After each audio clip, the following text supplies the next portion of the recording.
falaremos hoje sobre ligações químicas. Nós vimos na aula passada que os materiais eles são formados por um conjunto de átomos. E esses átomos sozinhos não apresentam propriedades específicas, mas quando combinados conseguem formar diferentes tipos de materiais. Esses átomos eles se unem através da ligação química, que vai ser basicamente a força de atração interatômica que faz com que esses átomos permaneçam unidos. Então, aqui nós temos a representação de 3 átomos unidos e de 3 átomos desunidos. Então, os átomos unidos vão constituir um material e os átomos desunidos, sem a ligação, não constituem um material. Então, os diferentes tipos de materiais, eles são caracterizados de acordo com o tipo de ligação feita entre os átomos envolvidos.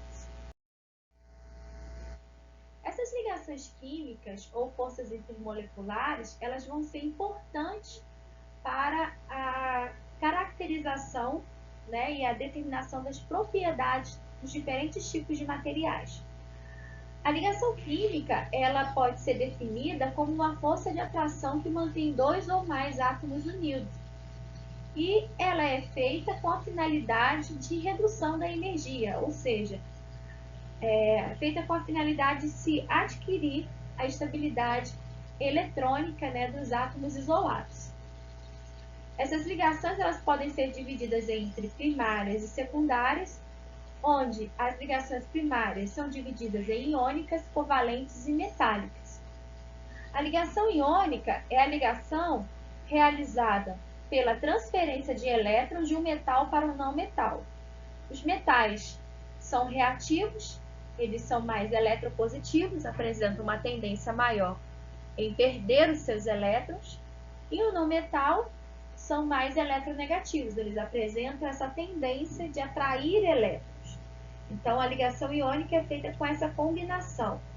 A transferência de um elemento que precisa perder, como metal, para um elemento que precisa receber esse elétron, um não metal. A ligação covalente, ela resulta do compartilhamento de elétrons entre os 2 átomos, e ela geralmente é encontrada em elementos não metálicos, e pode ser encontrada entre semimetais. E a ligação metálica é a força atrativa que mantém metais puros unidos. Nós vamos ver essa ligação mais à frente, como ela acontece. Antes de nós falarmos de ligações químicas, nós precisamos de relembrar alguns conceitos básicos da química que vão nos ajudar a elaborar as ligações químicas propriamente ditas.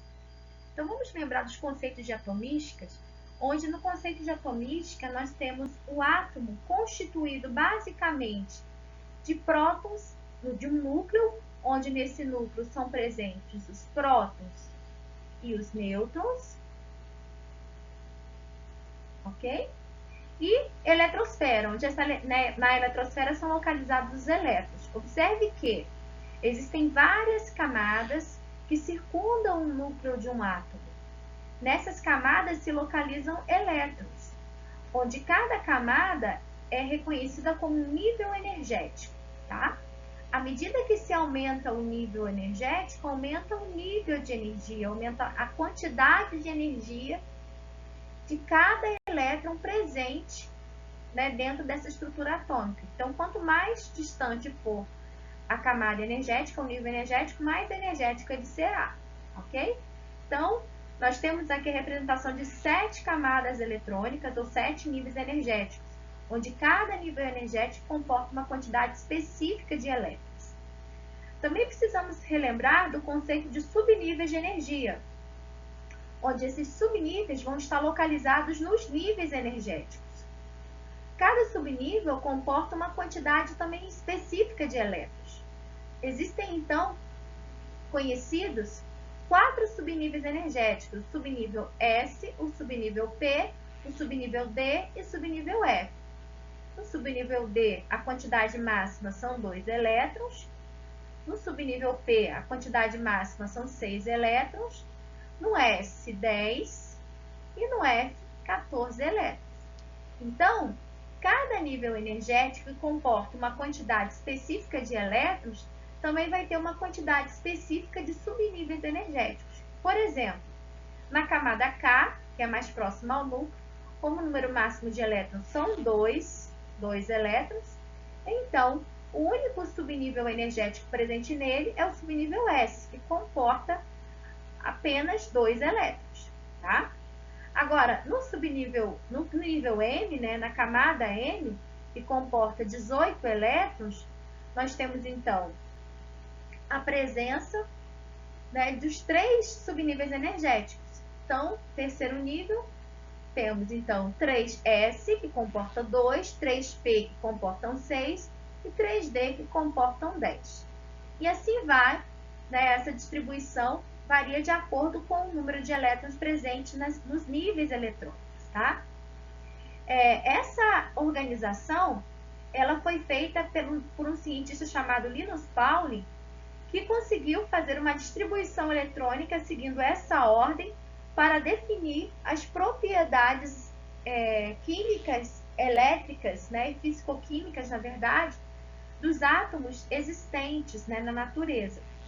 Então, essa divisão ela seguiu essa ordem. Se você for observar aqui, nós temos uma linha transversal que consegue passar pelos níveis, né, entre os níveis de energia.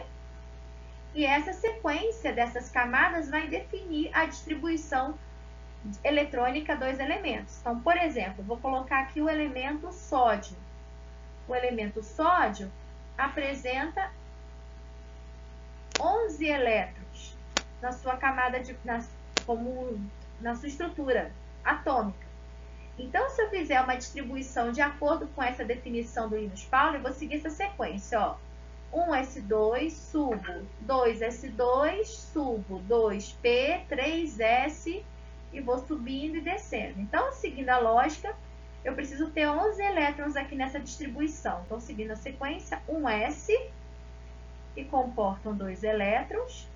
Subo aqui, ó, 2s, que comportam 2 elétrons.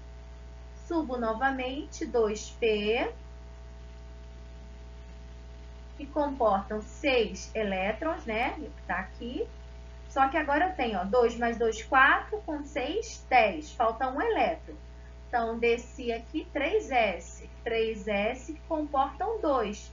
Mas se eu colocar 2 aqui, ficarão com 12 elétrons. E não são 12, são 11. Então, eu coloco 3s1. Tá? Então, eu tenho, na distribuição eletrônica do sódio, eu tenho que o sódio passa, né? Ele tem o primeiro nível, contém 2 elétrons. O segundo nível, que contém 8 elétrons, com subnível SP. E o terceiro nível, que contém 1 elétron, o subnível S. Esse subnível aqui, ele é chamado de nível mais energético. Mais energético. Ou camada energético. Ou camada de valência. Camada de valência. Isso aqui vai servir para nós conseguirmos entender, por exemplo, como vão funcionar as ligações químicas, que vão depender desse número de elétrons presentes nessa camada de valência, ok? Outro conceito básico que também nós temos que lembrar é da tabela periódica. A tabela periódica ela foi constituída, né, e construída a partir do conhecimento da maioria dos elementos que já existem na natureza. Essa tabela aqui é uma tabela mais atualizada, onde alguns elementos eles foram desenvolvidos em laboratório, como os elementos a partir do número 104, né? O Rutherford, o Dubno, Ciaborgio, né? Tem alguns ainda não tem estão ainda em definição em relação ao nome, né? Serem desenvolvidos, mas a classificação deles foi dada de acordo com a sua organização, né? As suas características. Então, observe, por exemplo, os elementos da família 1A, né? Desse grupo 1A, são elementos que apresentam uma distribuição, observe aqui, ó, distribuição que terminam em 1. Terminam em 1, ou seja, na sua camada de valência ele tem um elétron. Então, não precisaria de um subnível P, nem D, nem F nesse último. Apenas o S já serviria para resolver esse problema. E é isso que nós vemos. Então, como nós vimos lá a distribuição do sódio, o sódio terminou em 3S1. Então, bate com o que está aqui, ó. Então, ele é do terceiro nível. E na camada de valência, né, na sua última camada, ele tem uma distribuição eletrônica que termina em 1. Então, isso é característico de todos esses elementos que estão aqui na coluna 1, tá? Esses elementos eles foram organizados de acordo com essas características, né? Foram divididos entre metais, como metais alcalinos terrosos, transição, lantanídeos, actinídeos, né? Os halogênios, os ametais, os semimetais e os gases nobres. Os gases nobres vão ser os nossos elementos de referência, tá? Onde neles, na sua camada de valência, nós temos 8 elétrons. Apenas aqui no gás hélio nós temos 2 elétrons na sua camada de valência. E nós temos aqui no meio os metais de transição. São metais que apresentam uma configuração eletrônica maior, né, mais extensa que os demais elementos, né? São elementos que conseguem ter uma variação quanto ao número de elétrons presentes nessas camadas, nas últimas camadas, tá? E é bem interessante a representação deles. Outra coisa interessante também, quando nós vamos organizar essa tabela periódica, são que os elementos presentes aqui, ó, na coluna 1 e 2, que são os metais alcalinos e alcalinos terrosos, eles vão ter sempre na sua distribuição eletrônica a terminação com o subnível S, sendo que a primeira coluna termina em S1 e o segundo S2. Aqui, nos metais de transição, nós temos aqui no meio D. Aqui no meio nós temos a representação. Então, a canetinha, né? O D. Aqui nós temos embaixo o F. E aqui nós temos o P, tá? Então, nós temos, por exemplo, aqui, ó, P1, P2, tanana, termina em P6. Então, menos o gás hélio, né, que termina em S2, né, por ele ter apenas 2 elétrons. Então, esses elementos aqui, todos vão terminar em 8 no final. Então, vai ser P6, S2, né? S2, P6. Então, eles vão ter um total de 8 elétrons na sua camada de valência, de gases nobres, com exceção do gás hélio, ok? Então, eu não vou destrinchar muito bem essa tabela, mas eu quero que vocês entendam só como que fica essa questão da distribuição desses elétrons nos subníveis energéticos na tabela periódica, tá? Bom, falando então sobre isso, né, entendendo então sobre essa questão, nós chegamos então à representação de Lewis, onde na representação de Lewis nós vamos pegar aqueles elementos que foram descritos na tabela periódica e eles vão ser reconhecidos através da sua distribuição eletrônica, onde na configuração de Lewis representa-se então a configuração eletrônica desse elemento com os seus elétrons na sua camada de valência, tá? Então, por exemplo, o lítio ele apresenta o número atômico 3. Então, na sua distribuição eletrônica, ele tem a configuração do gás hélio, que nós vimos, que está no primeiro nível, né? E que contém apenas 2 elétrons na sua camada de valência. Então, vou colocar aqui, por exemplo, ó, o lítio. O lítio ele teria essa configuração. Então, o número atômico 3. Então, teria essa distribuição 1s2, 2. Perdão, 2s1. 2s1. O gás hélio tem o número atômico 2. Então, a distribuição dele é 1s2 apenas. Então, na hora que Lewis vai representar essa estrutura, né? Então, ele pega a configuração do hélio, do gás hélio, que é o que está aqui, né? E acrescenta a finalização, né, o acréscimo que tem em relação ao próprio gás hélio. Então, no caso do lítio, é o 2s1.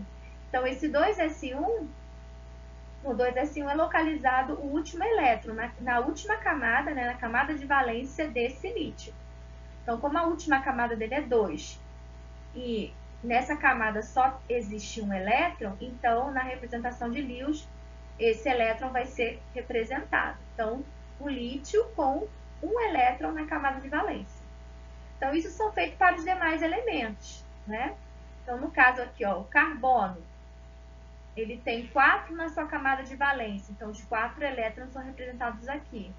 Oxigênio, 2 mais 4, 6. 6 elétrons na camada de valência. Então, ele é representado aqui, tá?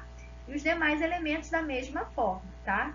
Então, ele pega uma configuração de um elemento, né, de um gás nobre mais estável, próximo ao elemento que está sendo analisado, e o número de elétrons da camada de valência, da última camada.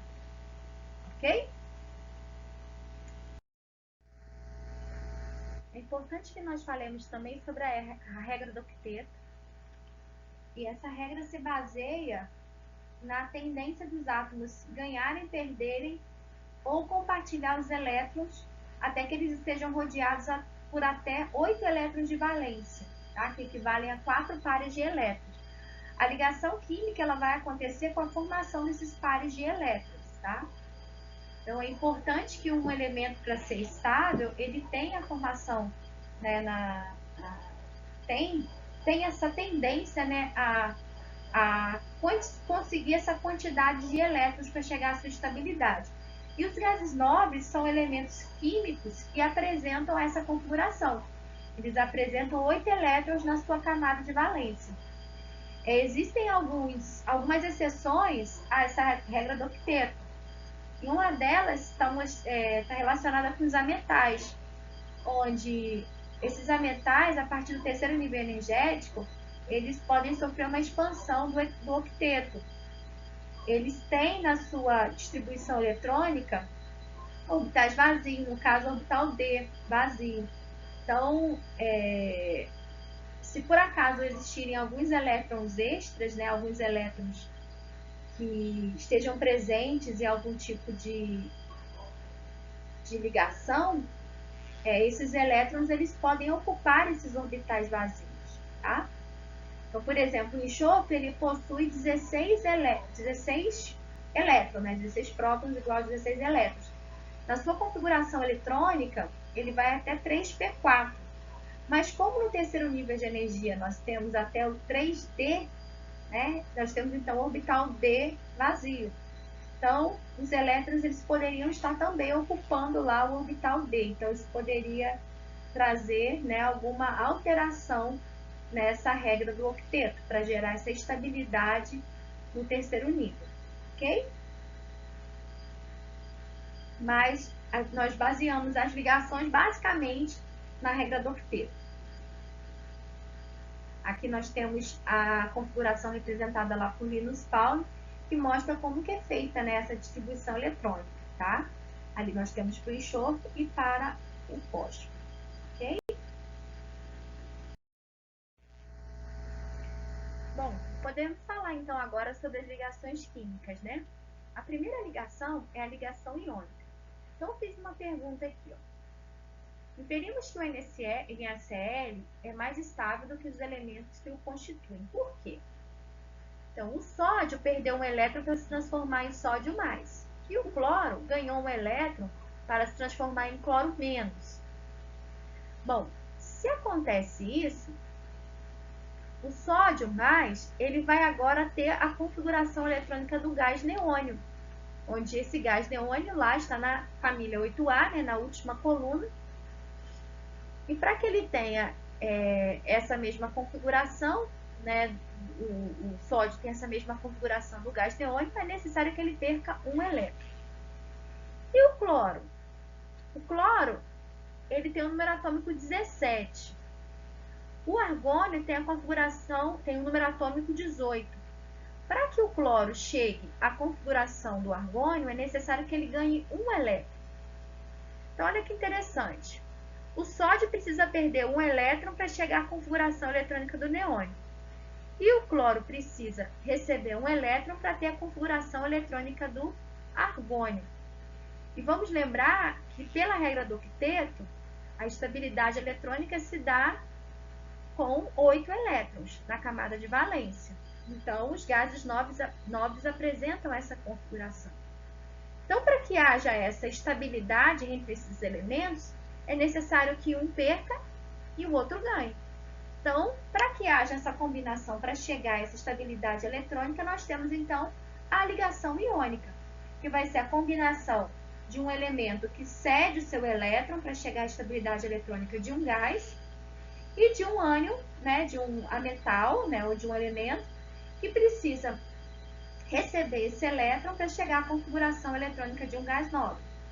Então, ali, né, a combinação do sódio com o cloreto, né, vai chegar, então, eles vão ter, então, o octeto, né, que vai fazer com que cada um deles fique estável, tá?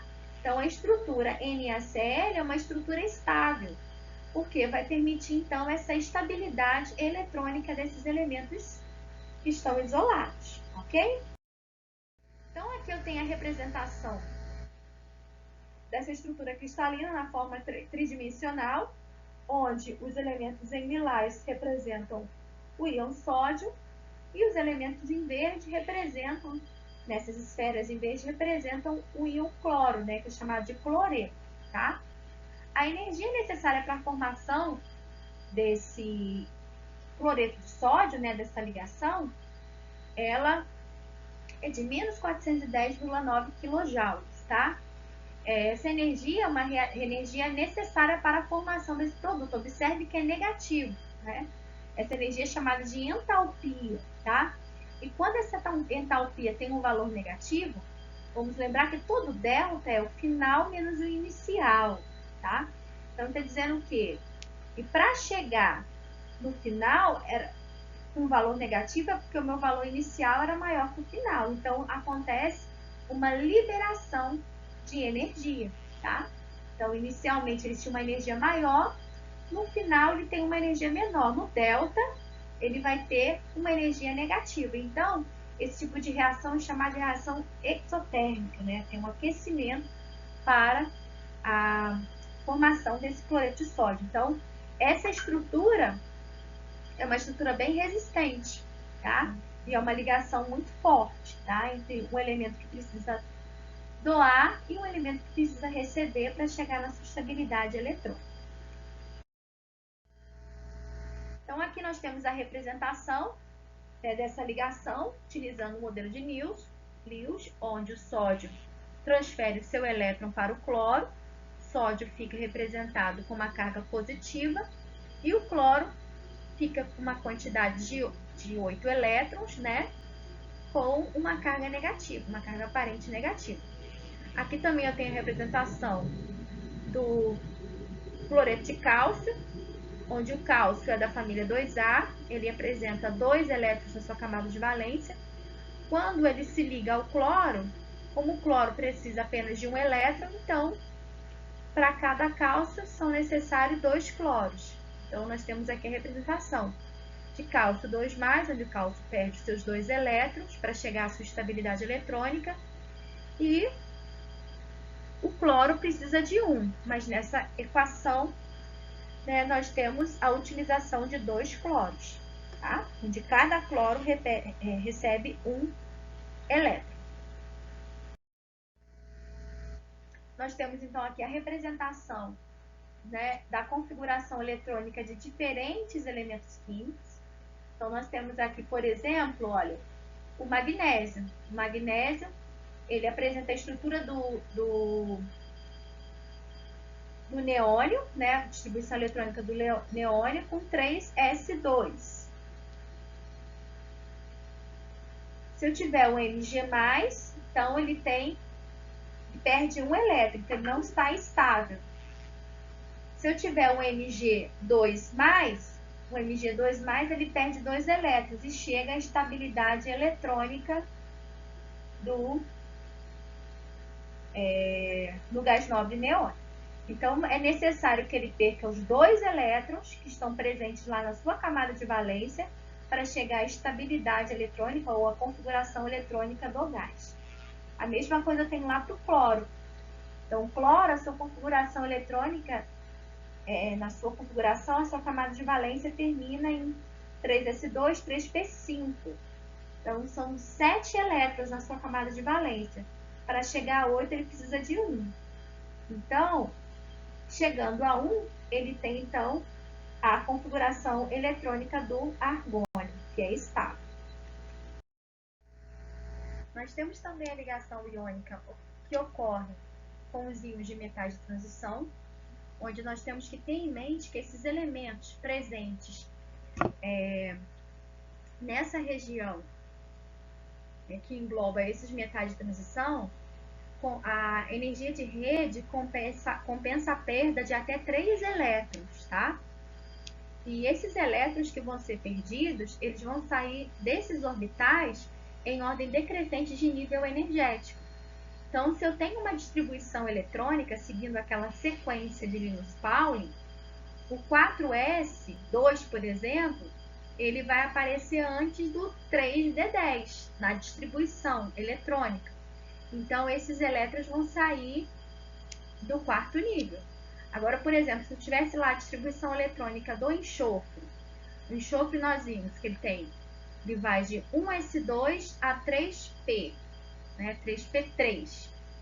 Então, esse elétron sairia desse último nível, né, que no caso seria o nível 3. Então, desse último nível e do subnível 3p, tá? Por quê? O último nível ali é o nível 3, tá bom?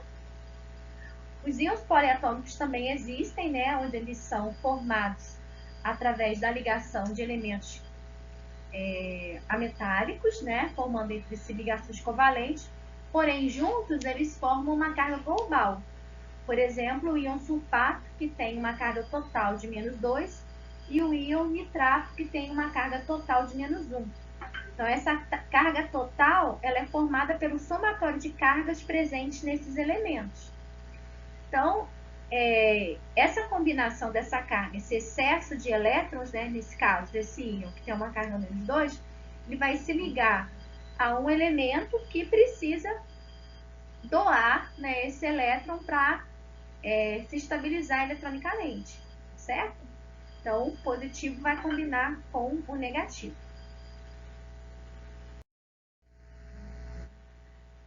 A ligação covalente, ela vai ser formada por átomos semelhantes, né?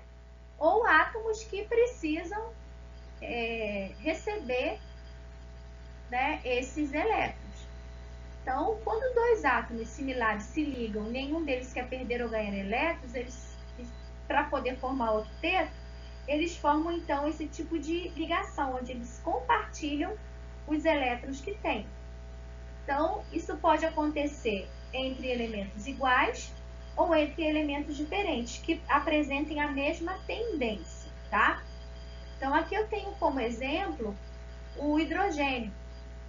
O hidrogênio, ele é da família 1A e contém apenas um elétron na sua camada de valência. Então, para ele ter estabilidade eletrônica, né, ele tem que ter a configuração eletrônica do gás mais próximo a ele, no caso, o gás hélio, que contém 2 elétrons na sua camada de valência. Então, para o hidrogênio, ele precisa receber um elétron para chegar na sua estabilidade eletrônica. Combinando, então, 2 hidrogênios, eu vou ter um compartilhamento de elétrons para que cada um se satisfaça, né, com esses 2 elétrons. Então, aqui eu tenho uma representação de elétrons em uma linha conectada a 2 núcleos de hidrogênio. Então, o núcleo é positivo, né, porque contém os prótons, e eu tenho os elétrons que estão na eletrosfera. Então, eu tenho um elétron para um hidrogênio e o outro elétron para o outro hidrogênio.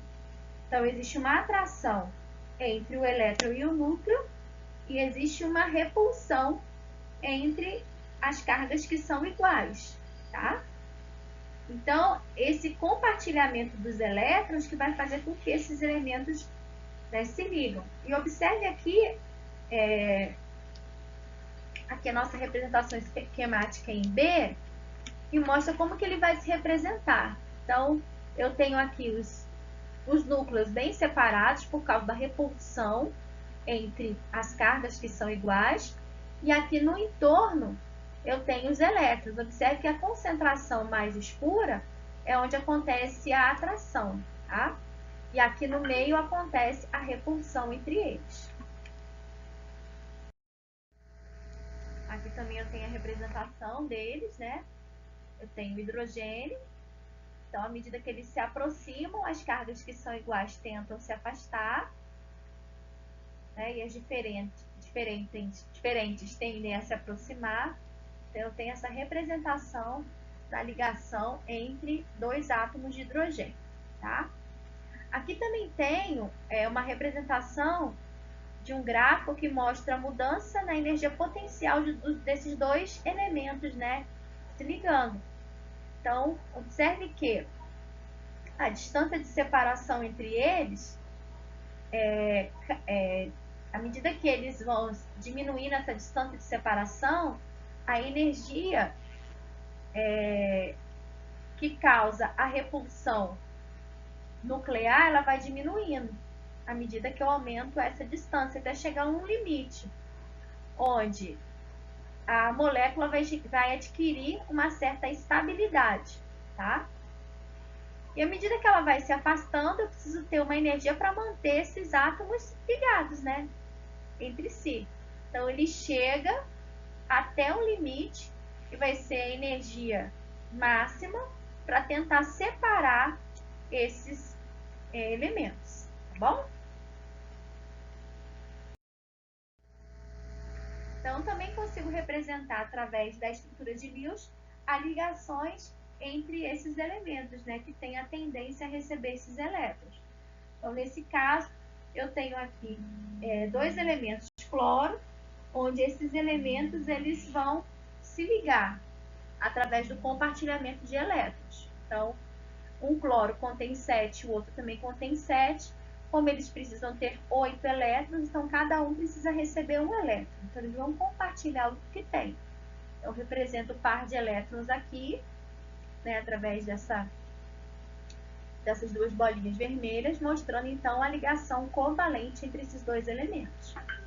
Essas ligações elas podem ser representadas por uma única linha, tá? Então, eu represento aqui a ligação entre cloro-cloro, hidrogênio-flúor, hidrogênio-oxigênio, hidrogênio-nitrogênio e hidrogênio-carbono, tá? Onde cada ligação representa um par de elétrons ligados. Também consigo representar ligações múltiplas, né? Como um par de elétrons compartilhados, eu tenho uma ligação simples, 2 pares, ligação dupla, 3 pares, ligação tripla. Então, está sendo representado aqui, ó, um par, a ligação hidrogênio-hidrogênio, 2 pares OO, 3 pares nitrogênio-hidrogênio. Aqui eu tenho a representação de diferentes estruturas, né? As moléculas, elas são compostas por ligações covalentes. Então, eu tenho a representação aqui da estrutura na forma, na simbologia de Lewis, né? E tenho na forma de linha, né? Onde cada par de elétrons é representado por uma linha. Aqui também eu tenho a representação da ligação do carbono ao oxigênio, né? Que é ligação correspondente para a formação do CO2, tá? O carbono, ele apresenta 4 elétrons na sua camada de valência e o oxigênio 6 elétrons na sua camada de valência. Então, o carbono precisa de 4 e o oxigênio precisa de 2. Então, o oxigênio precisa fazer 2 ligações e o carbono 4 ligações. Tá? Então, tem a representação dessa estrutura aqui. Bom, falando então de ligações, como acontece ela pode acontecer entre metal a metal ou dois ametais, dependendo do metal, pode ser que essa ligação possa ser mais forte ou mais fraca. O que vai determinar isso? Vai ser a polaridade dessa ligação. E essa polaridade da ligação, ela vai estar relacionada com uma característica que os elementos devem possuir, que é a eletronegatividade. Então, essa eletronegatividade, ela é a tendência dos elementos, né, atraírem os elétrons de outro elemento para si, para chegar à sua estabilidade eletrônica, tá?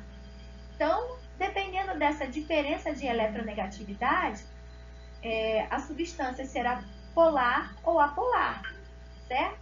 Quanto maior for essa diferença de eletronegatividade, mais polar vai ser essa ligação. Então, Linus Pauling também estabeleceu as eletronegatividades em uma escala. Então, o menor para o césio e o maior para o flúor, tá? E existe uma tendência nessa eletronegatividade. Então, na tabela periódica, ela aumenta ao longo de um período,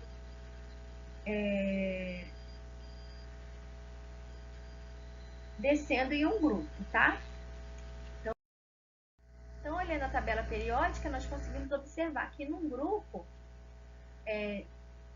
de cima para baixo, né, em ordem crescente, essa eletronegatividade ela diminui. E no período, ela aumenta, né, da esquerda para a direita. É o que a gente observa, tá? Então, a diferença de eletronegatividade vai falar como que vai estar essa ligação química. Então, se ela vai ser polar, se vai ser apolar, né? Então, se essa eletronegatividade, essa diferença de eletronegatividade dos elementos foi igual a zero ou próxima a zero, então a substância, né, formada vai ser considerada apolar, né?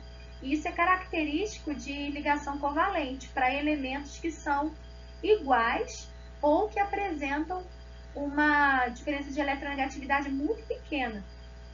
Então, eles são classificados como ligações covalentes apolares.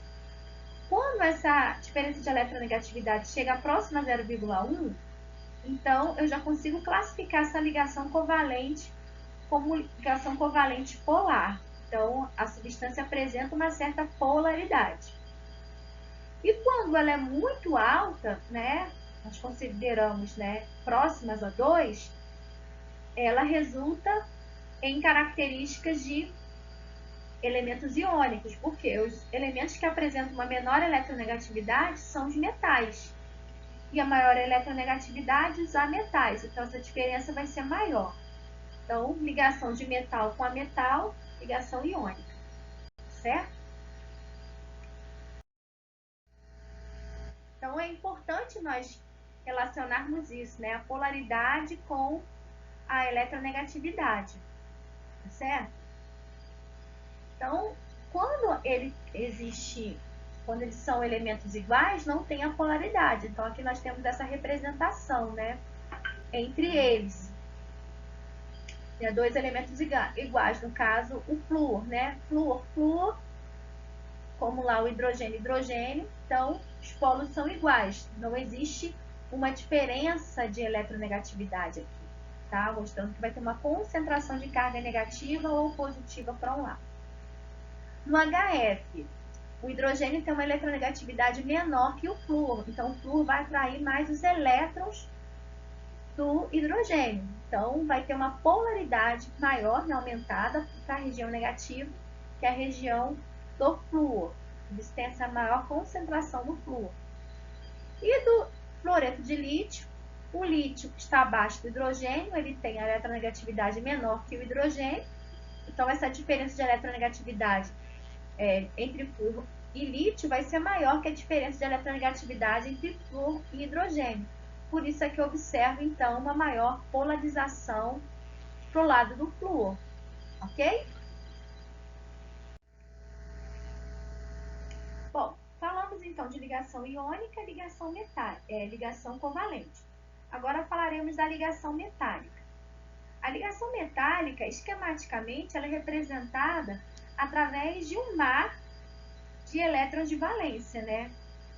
E aqui nós temos núcleos positivos, que representam os núcleos dos átomos, né? Onde no núcleo se localizam as cargas positivas.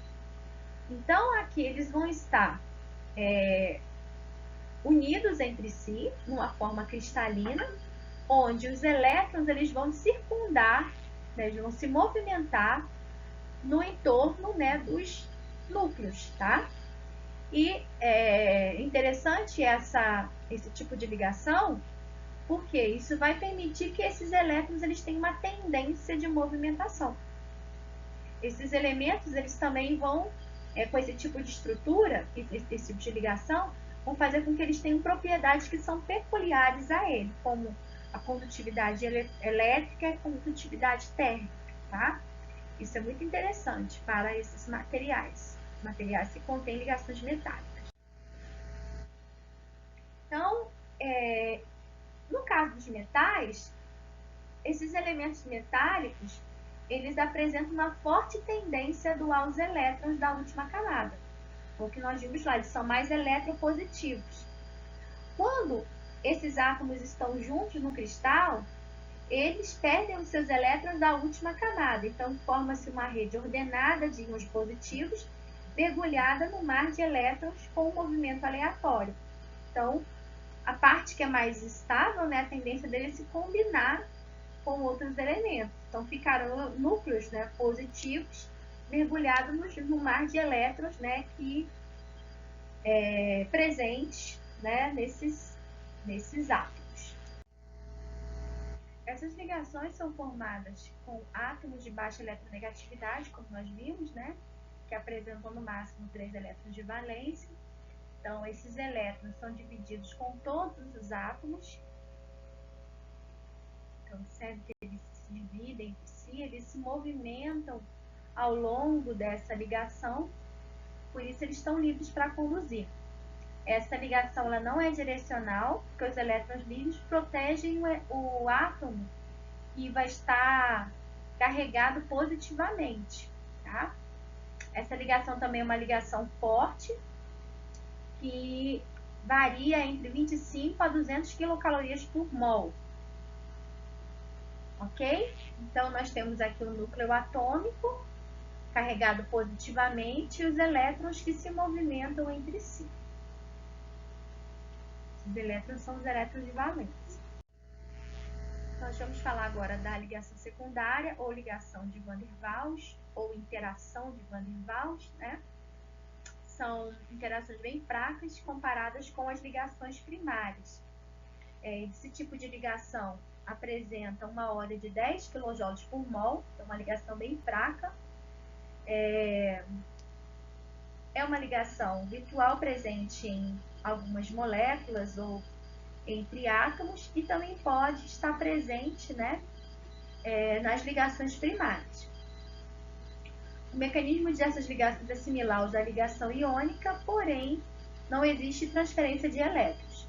Elas podem ser classificadas como dipolo-dipolo, pontes de hidrogênio ou ligações de hidrogênio, dispersão ou dipolo induzido. Então, nós temos aqui a representação dessa interação de Van der Waals, por exemplo, num sistema entre dois polos, né, dipolos, onde eu tenho, por exemplo, moléculas que têm a formação de polos, né, e esses polos que têm cargas opostas vão se atrair. Então, é ligação entre moléculas, tá? Temos aqui a representação aqui de uma estrutura, né, como que acontece a interação entre eles. Por exemplo, o cloreto de hidrogênio ou ácido clorídrico, o cloro apresenta uma eletronegatividade maior que o hidrogênio. Então, o polo dele, né, a polaridade dele vai estar localizada maior para o lado do cloro, tá? A mesma coisa vai acontecer para os outros elementos. Então, moléculas polares, quando elas se aproximarem, vai ter uma tendência do polo positivo ser atraído pelo polo negativo. Então, essa interação é uma interação entre polos. Então, essa interação é chamada interação dipolo, tá? Interação entre polos. Então, aqui, por exemplo, uma interação entre moléculas de ácido fluorídrico. Aqui eu também tenho do cloreto do ácido clorídrico, né? As ligações de hidrogênio também são ligações de polo, porém elas recebem esse nome por terem uma característica específica para quando o hidrogênio está ligado ao flúor, ao oxigênio e ao nitrogênio. Chamamos de ligações do tipo FON. Das interações existentes, elas vão ser interações de polo, porém mais fortes. Então, para diferenciá-las de uma interação de polo, elas são chamadas de pontes de hidrogênio ou interações de hidrogênio. Nós temos também aqui as ligações de dispersão ou forças de London, né? Que acontece com moléculas polares. Então, apolares, essas moléculas são as que apresentam uma igual polaridade, né, entre elas.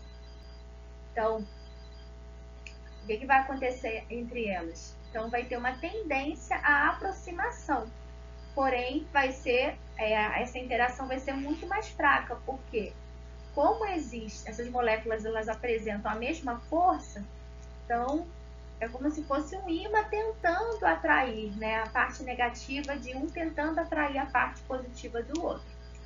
Então vai gerar um polo elétrico, né, instantâneo, né, permitindo que haja essa atração, porém vai ser uma interação bem fraca. E temos o dipolo induzido, que vai acontecer quando nós tivermos moléculas polares interagindo com moléculas apolares. Concluindo esse assunto, nós temos aqui representado uma tabela de energia de ligação e temperatura de fusão para várias substâncias. Essas substâncias contêm diferentes tipos de ligações, como iônicas, covalentes, metálicas, interações de Van der Waals e hidrogênio, né, ligações de hidrogênio. Verificamos aqui que as ligações, dependendo do tipo de componente, apresentam intensidades diferentes. Por exemplo, nós temos aqui na ligação iônica cloreto de sódio e óxido de magnésio. A energia de ligação do óxido de magnésio é maior que a do cloreto de sódio. E isso contribui para um aumento do seu ponto de fusão. Ou seja, quanto maior for essa ligação, maior vai ser a energia necessária para que esse material ou essa substância mude o seu estado físico. Tá? Da mesma forma, observamos o silício e o diamante, né? Apresentam energia de ligação diferente. O diamante apresenta uma energia de ligação muito maior, né, maior que a do silício, e isso também contribui para o seu ponto de fusão. Ponto de fusão mais que o dobro, né, que o próprio silício. Os materiais metálicos, mercúrio, alumínio, ferro, tungstênio. O mercúrio apresenta uma energia de ligação bem fraca. Isso também contribui para o seu baixo ponto de fusão. Por isso que a temperatura ambiente ele se encontra líquido, tá? E assim acontece também com outras substâncias, né? As substâncias que apresentam interações mais fracas vão apresentar energia de ligações mais baixas, e isso contribui também por uma menor temperatura de fusão. Por isso que boa parte das substâncias que têm interação de Van der Waals estão líquidas no seu estado na temperatura ambiente, ou estão no seu estado gasoso.